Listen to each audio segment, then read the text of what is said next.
domingo del mes, ¿verdad? Es importante por eso y porque, como siempre lo decimos, es la mejor manera de iniciar cualquier cosa es en la presencia de Dios, es en la casa de Dios. Y este año lo estamos iniciando todos los que estamos aquí en la casa de Dios. Eso es algo muy, muy bonito para mí. Incluso siempre le digo a mi esposa, hey, es buenísimo lo que hacemos aquí en la iglesia de pasar el 31 aquí en la iglesia y recibir literalmente el año aquí en la iglesia. Es lo mejor que podemos hacer. Y yo le doy muchas gracias a Dios por esa visión que ha tenido el pastor. Déselo fuerte al Señor. Esa visión que ha tenido el pastor para que nosotros podamos recibir el año en la casa del Señor, ¿verdad? Y voy a invitarle a que leamos Mateo 26. Mateo 26 del 69 al 75. Mateo 26.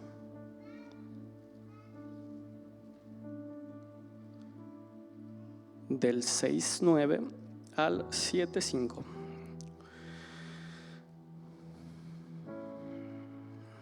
Lo vamos a leer en el nombre del Padre, del Hijo y del Espíritu Santo. Y dice: Pedro estaba sentado fuera en el patio y se le acercó una criada diciendo: tú también estabas con Jesús el Galileo. Diga así conmigo: el Galileo. Mas él negó delante de todos diciendo: no sé lo que dices. Saliendo él a la puerta, lo vio otra criada y dijo a los que estaban ahí: también estaba con Jesús el Nazareno. Diga conmigo otra vez: el Nazareno. Fíjense cómo ahí ya van dos veces que le llaman: una, el Galileo; segunda, el Nazareno. Y ahorita les voy a dar una explicación bien interesante acerca de por qué dice todo esto. Mas él negó delante de todos diciendo: no sé lo que dice. Saliendo a la puerta lo vio otra y dijo a los que estaban ahí también: estaba con Jesús el Nazareno. Pero él negó otra vez con juramento, diciendo: no conozco al hombre. Un poco después, acercándose los que por ahí estaban, dijeron a Pedro: verdaderamente también tú eres uno de ellos, porque aún tu manera de hablar te descubre. Entonces él comenzó a maldecir y a jurar: no conozco al hombre. Y enseguida cantó el gallo. Entonces Pedro se acordó de las palabras de Jesús, que le había dicho: antes que cante el gallo me negarás 3 veces. ¿Cuántas veces? 3 veces. Y saliendo fuera lloró amargamente. Vamos a orar para que Dios bendiga su palabra. Señor, te damos muchas gracias por todo lo que has hecho. Muchas gracias por todo lo que has venido haciendo en nuestras vidas. Muchas gracias, Señor. No hay manera de pagarte todo lo que haces. Gracias por nuestras familias. Gracias por todo, Señor. Por todo lo que está aconteciendo en el mundo en este momento, te queremos agradecer. Y ahora quiero pedirte, Señor, que tú bendigas tu palabra, que nos ayudes a entender, que nos ayudes a dar luz, Señor, a algunas cosas en este momento, y que podamos, Señor amado, salir bendecidos de este lugar. En el nombre de Jesús, amén. Y puede sentarse.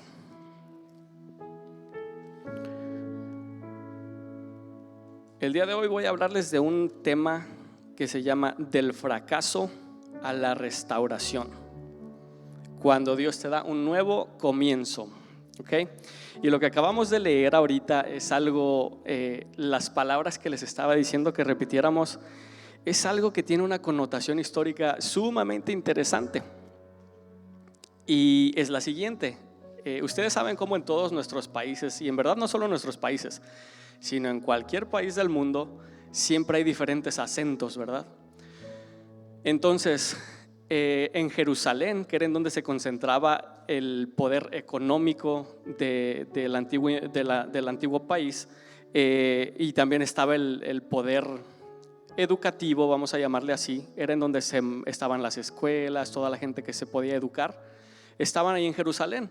Entonces, cuando se referían a Jesús como el Galileo y el Nazareno, no se referían solamente a la parte por la que él era, que era un poco más rural, o sea, no era una urbe gigante, una ciudad. Es como cuando hoy decimos que no, yo soy de la ciudad y tú eres diferente a mí porque tú eres de un pueblo. Han escuchado eso en muchos países, ¿verdad? Bueno, en este contexto histórico sucedía exactamente lo mismo. No hay nada nuevo debajo del sol. Para la gente de Jerusalén, la gente de Galilea, la gente de Nazaret, eran gente de menor rango, tanto por su acento, como por su educación, como por ser un área más rural. ¿Ok? Entonces, dicho todo esto como introducción, quiero que entremos ahora al tema, y para esto le quiero contar una anécdota que me tocó vivir cuando yo estaba bastante joven, hace muchos años para atrás, ¿verdad?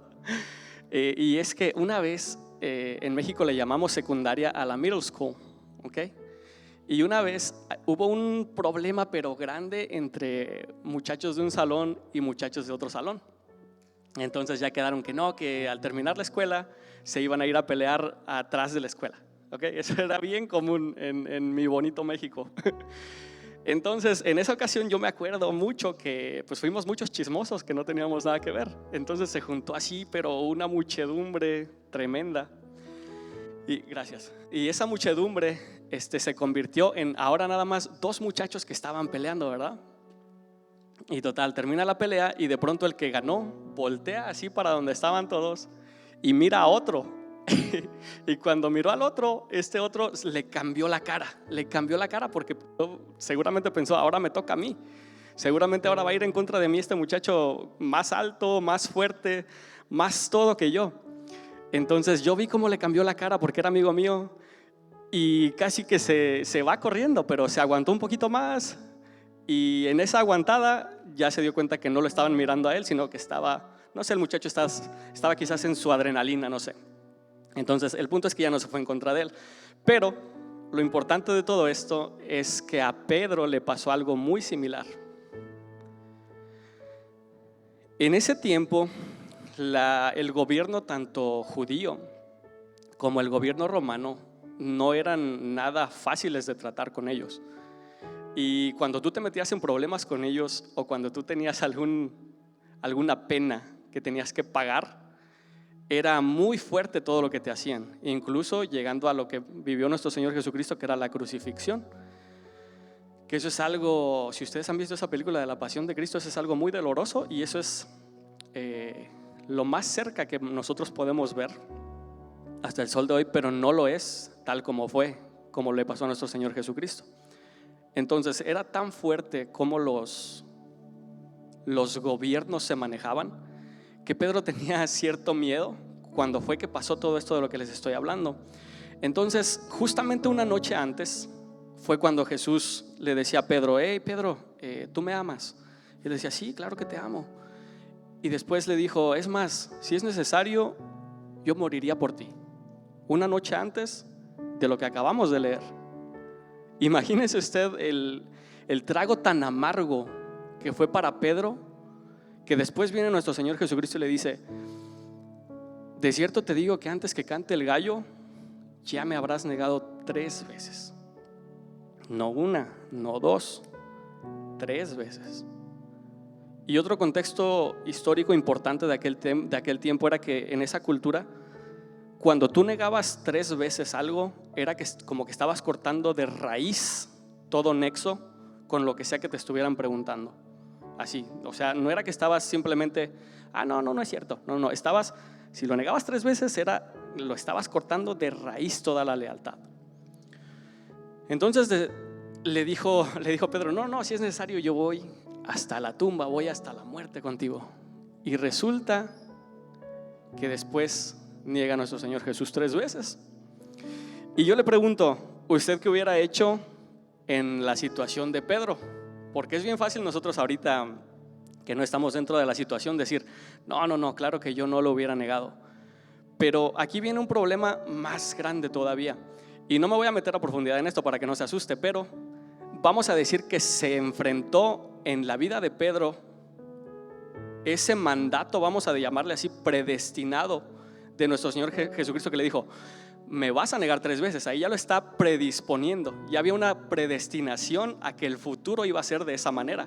Sin embargo, se dice alguno de los comentarios bíblicos que leí, que Pedro hubiera podido tener ese libre albedrío de escoger qué hacer.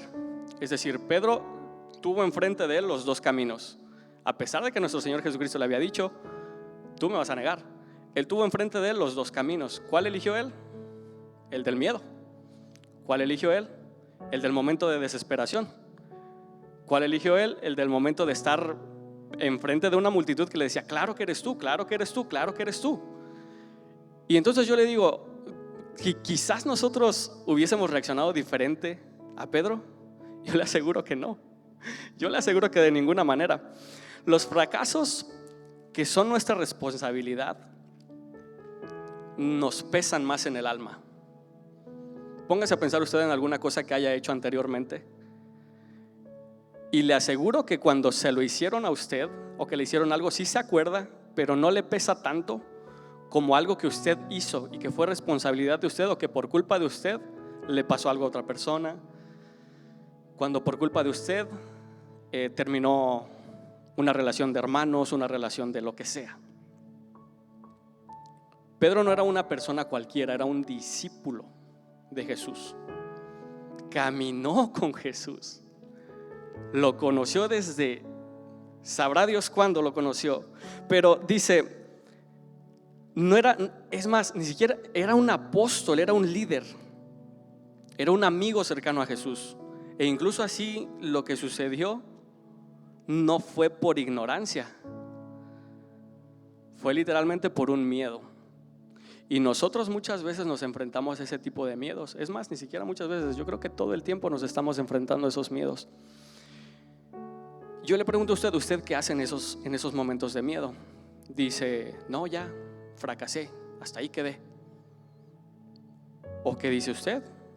Dios me puede sacar de aquí, Dios me puede sacar de este pozo y llevarme a restaurarme.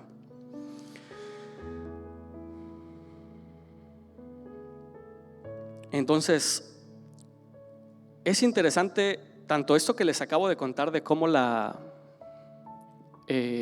manera de hablarlo delataba tanto por el acento, pero también aquí podemos darle otra perspectiva que es también interesante, que es, dice ese dicho que el que con lobos se junta, a aullar se enseña, ¿verdad? Eso lo decimos de esa manera en mi país, no sé cómo lo digan en otros países.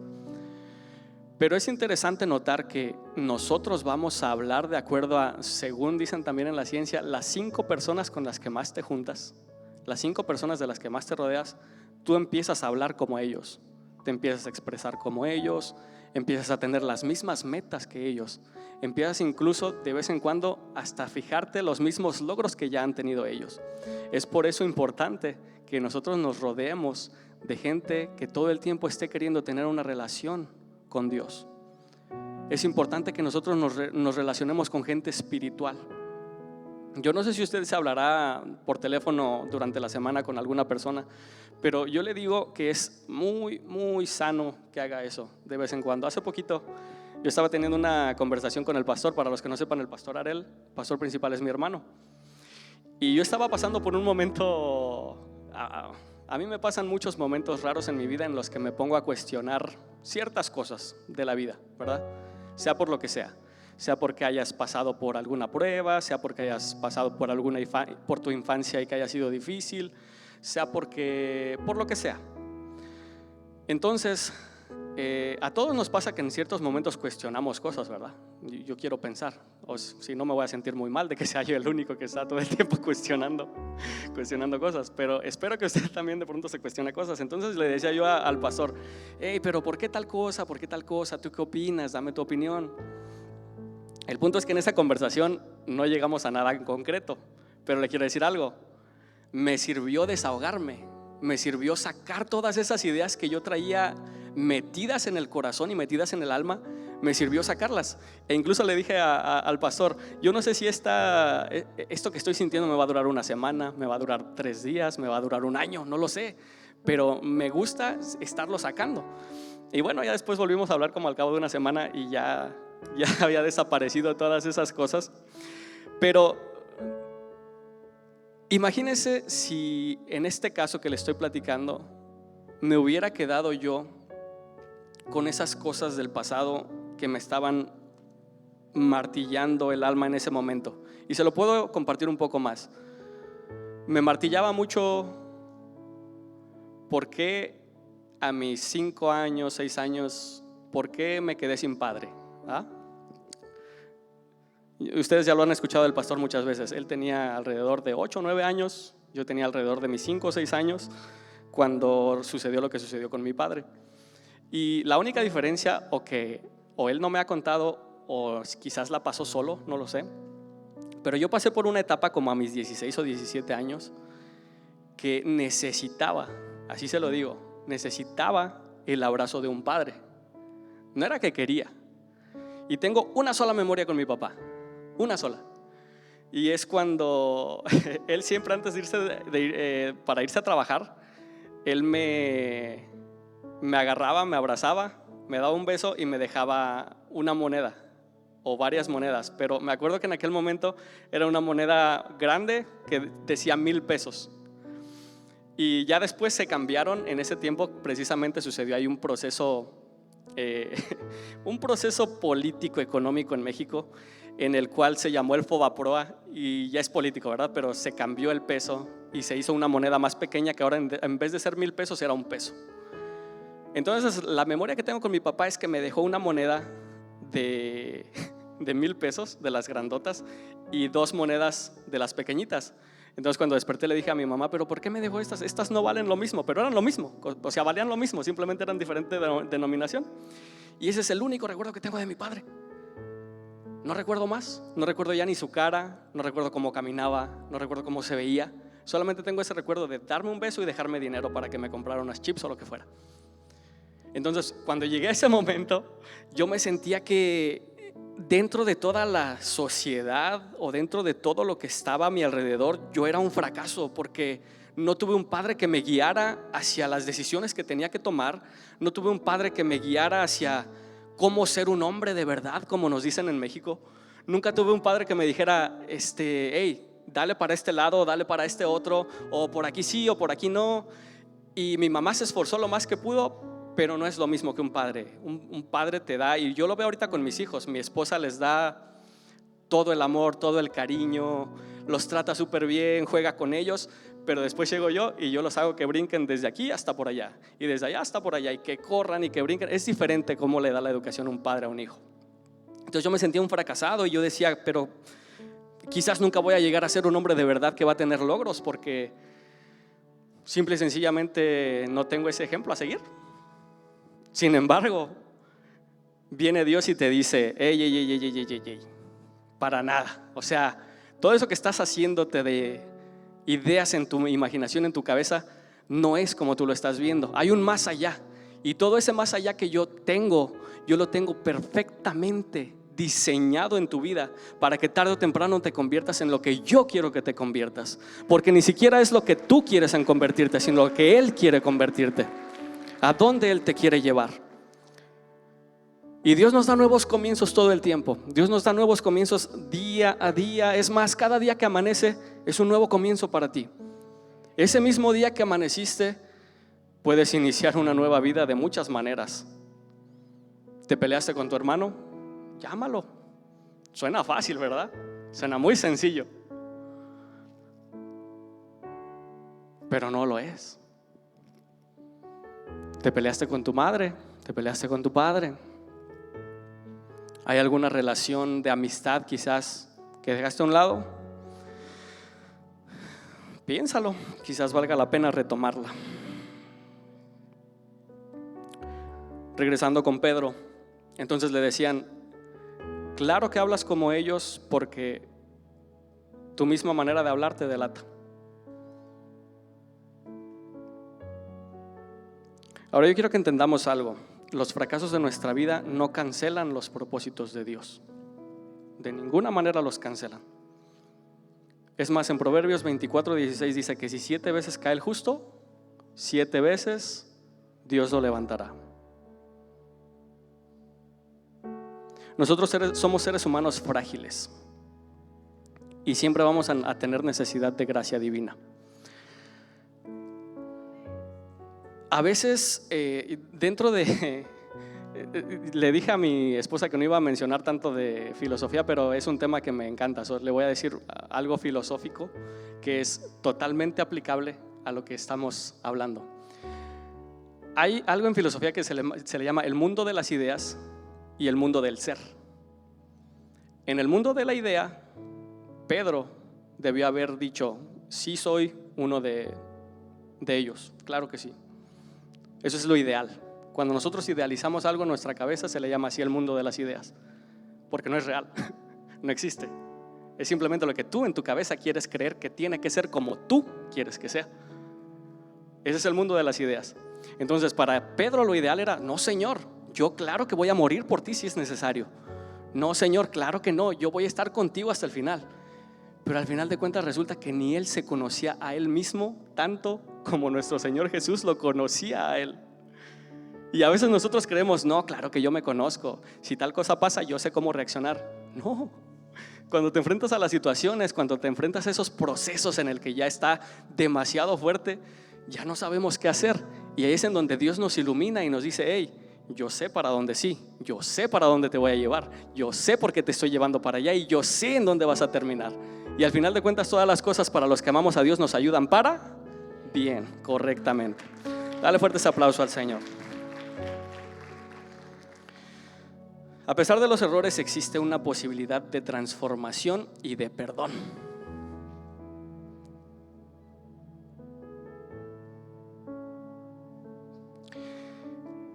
Yo le quiero preguntar, ¿usted cree que ese fracaso que le da vueltas en la cabeza va a definir su futuro?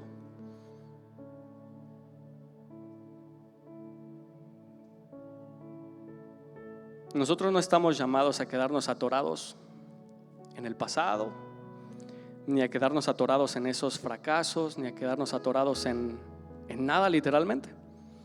Dios nos dio un cerebro bien interesante también, un cerebro que si lo usamos como debemos, de verdad que es una máquina de hacer ideas, una máquina de hacer muchas cosas. Y Dios nos lo dio por una razón.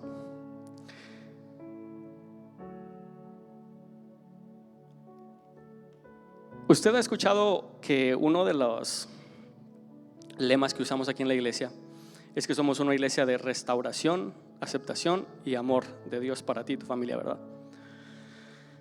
Bueno, eso es porque Dios, antes de volverte a enviar, después de que tú cometiste algún error, después de que tú cometiste algún pecado, después de que tú fallaste, Dios primero te restaura antes de volverte a enviar. Y eso lo podemos ver en Salmo 51:12, que dice: vuélveme el gozo de tu salvación y tu espíritu noble me sustente. Ahora, para que haya restauración, siempre ese es uno de los procesos más pesados dentro del perdón. Y déjame le digo, a veces el perdón es hacia nosotros mismos. A veces nosotros mismos nos queremos encasillar en una jaula en la que decimos, no, es que yo no me puedo acercar a Dios después de que hice tal cosa, o no, yo no creo que Dios vaya a quererme hacer merecedor de su gracia. como que no entendemos lo que es la palabra gracia. Yo no soy merecedor de la gracia de Dios porque hice tal cosa, o porque me quedé por un tiempo en ese agujero de desesperación, en ese lodo cenagoso. Y si usted sabe, la palabra gracia es algo que literal pues no merecemos, que es gratuito, que no merecemos y simplemente a Dios le plació dártelo. Y hoy te digo, esa gracia está aquí, esa gracia está lista para ti, para que en cuanto tú abras tu boca y tú le hables en clamor al Señor, le digas: Padre, yo quiero salir de aquí. Él está ahí para restaurarte, pero es sumamente importante, sumamente indispensable que te restaures, porque Dios no te va a enviar a ningún lado sin ser restaurado primero. ¿Por qué? Porque imagínate que tú, antes de que te restaure Dios, vas con un dolor, y lo que vas a hacer, lejos de restaurar a otras personas, va a ser compartirles ese mismo dolor. Y si por ejemplo tú estás dolido con la vida, que porque te pasó esto y te pasó lo otro, pues lo que abunda en el corazón es lo que habla la boca, ¿verdad? Es decir, no vas a poder hablar de bien si en tu corazón lo que abunda no es el bien. Ahora fíjese esto, le voy a dar un punto que a mí me llamó muchísimo la atención. Sin que nosotros, sin que nuestro cuerpo sea restaurado, tampoco podemos hacer nada, ¿cierto?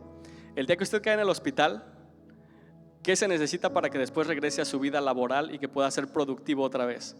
Necesita sanar la herida, necesita reposar, necesita hacer todo lo que el doctor le indique para que después usted pueda regresar a su vida laboral o a su vida personal, lo que usted quiera, pero que pueda ser otra vez una persona que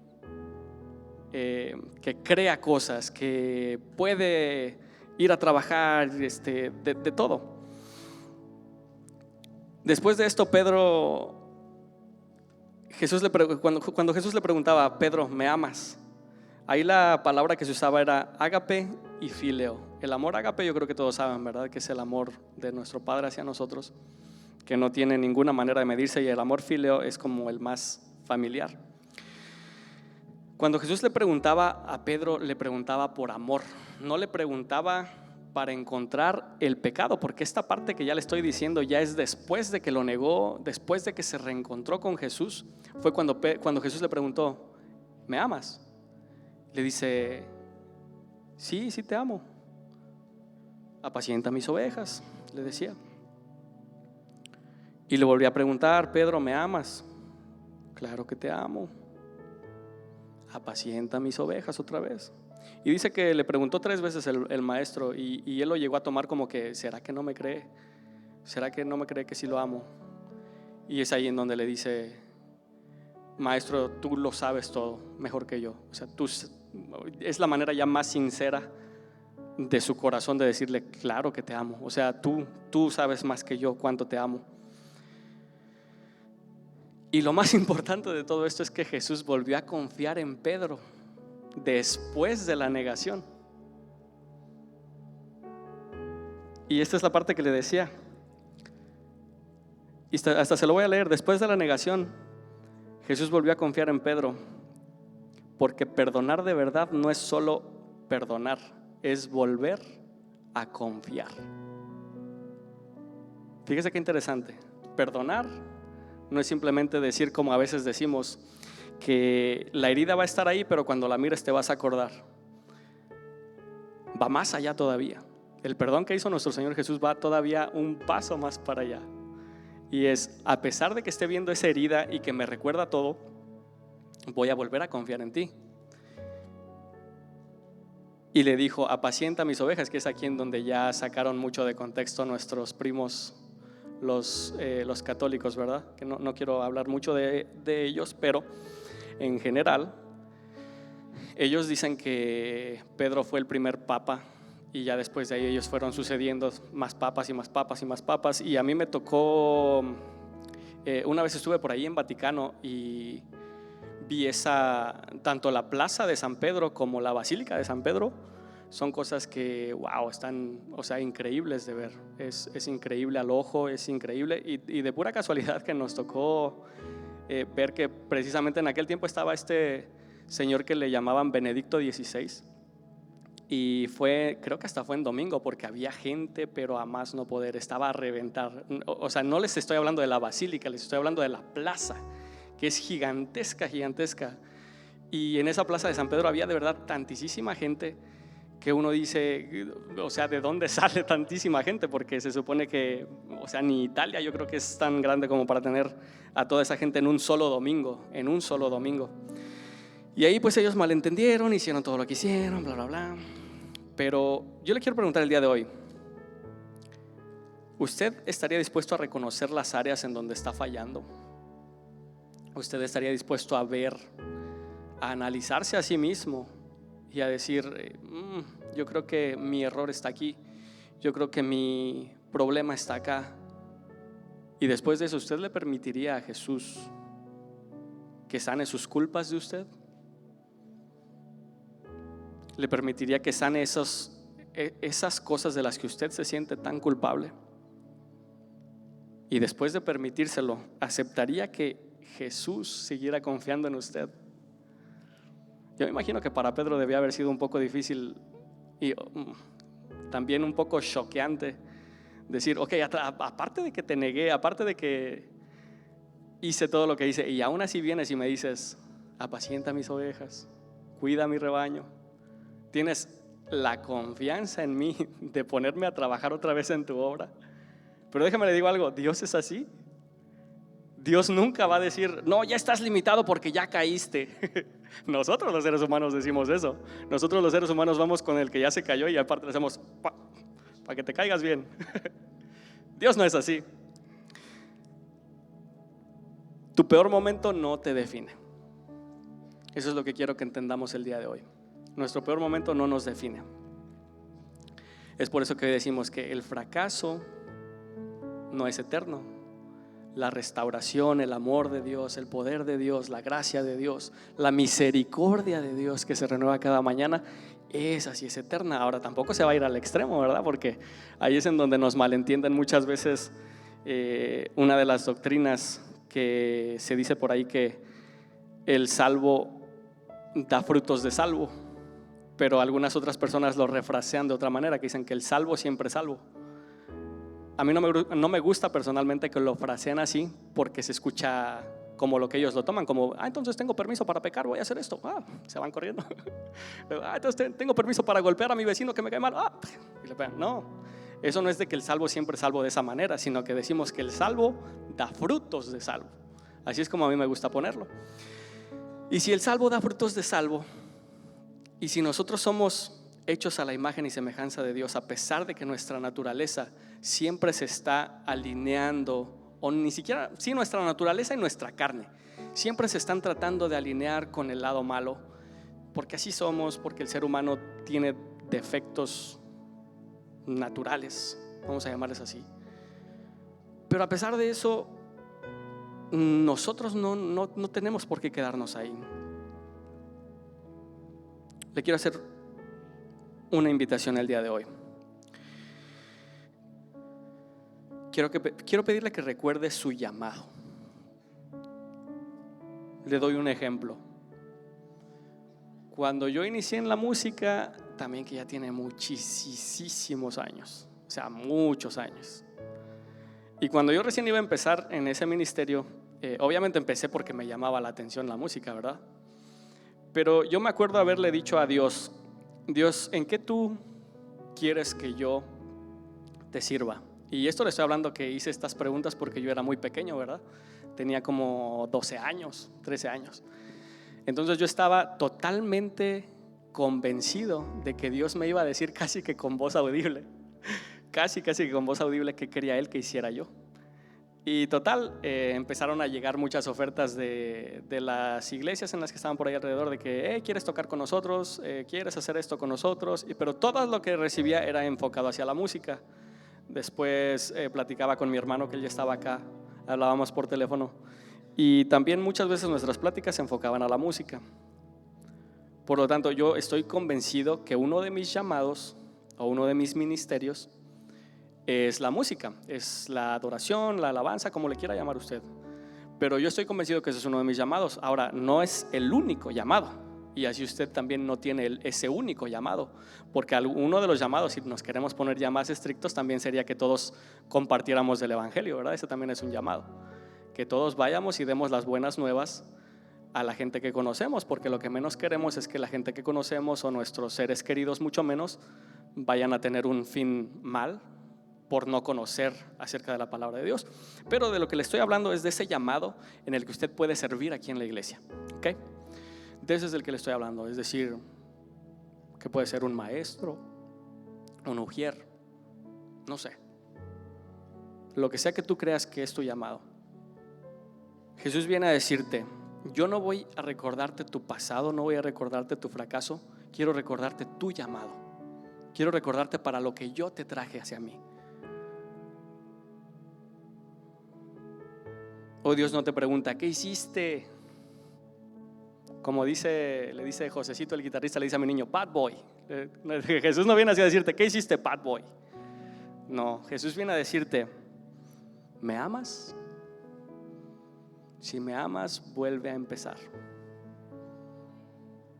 Si me amas, regresa a tus raíces, regresa a tu primer amor.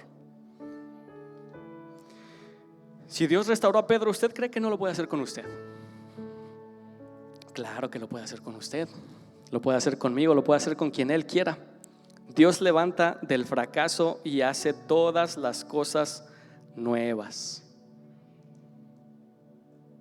¿Sí? ¿Sí es cierto o no es cierto eso? ¿Sí? Para cerrar, quiero invitarle. ¿Usted sabe en qué cosas son en las que usted fracasó? ¿Usted sabe en qué cosas son? Es más, son las cosas que usted lo están reteniendo ahorita mismo de no querer servir. Y quizás usted dice, no, es que yo no tengo manera de restaurarme, o quizás yo no tengo manera de poder empezar a servir otra vez, porque es que mi proceso de restauración va a ser largo y mi proceso de restauración, no.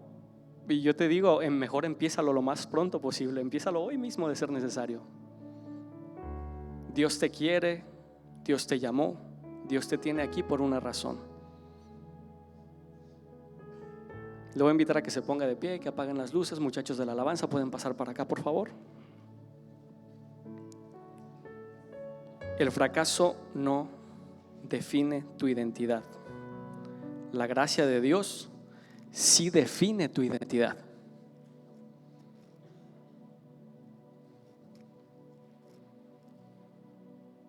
Se lo voy a repetir una vez más: el fracaso no define quién eres.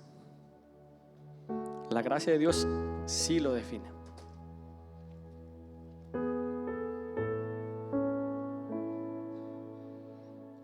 Y si tú el día de hoy estás dispuesto a entregarle al Señor todos esos momentos, si tú quieres ser restaurado, si hoy tú dices, Padre, yo quiero dar ese paso a la restauración, te voy a invitar a que hagamos esta oración y a que cantemos esta canción después. Gracias te damos, Señor, porque